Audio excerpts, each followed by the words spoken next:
Eric, why did you get into real estate? I got into real estate because I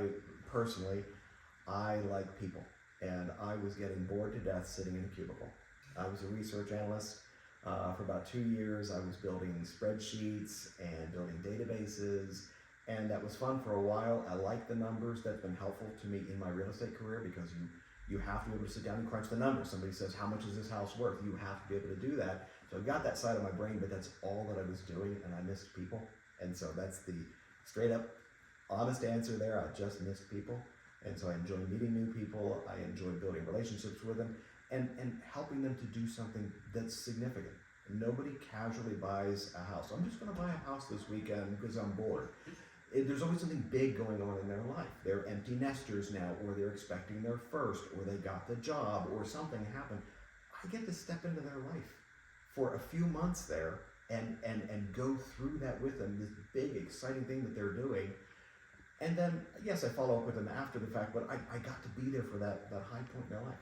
I love that. It's a lot better than being a research analyst. Yeah, it's probably very rewarding. And I think your research side comes into play being a designated broker and being so detail-oriented with our contracts, right? You've got to. A lot of people get into real estate. It's a known career. There are shows about it on HGTV or wherever, and people know about it. And so a lot of people get into this line of work, and the average agent is only in for about 2 years. And I think what a lot of them discover is that, wow, I'm really into this side, but I'm the people person, and I can do it, but they can't handle the contracts. Or maybe they're just the contracts person and leave me alone, I don't want to talk to you, whatever it is. It does take a balance. I've seen a lot of agents come and go over the years, and they have to be able to an extent, grapple with both of those sides of the brain.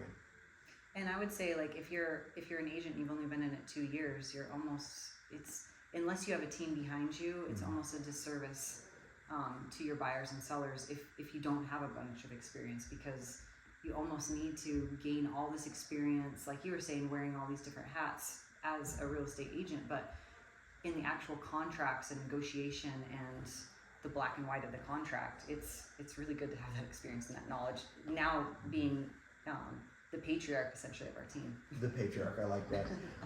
Yeah, it is. A new agent that gets in, and I didn't know any better when I got into the business. I was kind of a lone ranger for a while. And I was with the brokerage. My broker was available to me if I had a question, but I didn't always know what questions to go and ask. But to have a team that actually comes around and doesn't stifle and suffocate you, but that is there to support you in a variety of ways, more ways than you realize that you need help in, that's a very significant thing. I think to any new agent that comes in, they've got to have some kind of support structure around them. Well, and I feel so appreciative of you being our designated broker, because you bring this great balance of what does the contract say? Are we protecting our clients? Are we protecting ourselves? Mm-hmm. Keeping everything clear and dialed in is like what you bring to the table, and you do it in spades, and I'm so grateful for it. Well, thank you. The main reason that works so well is that I am completely awesome. Amen to that.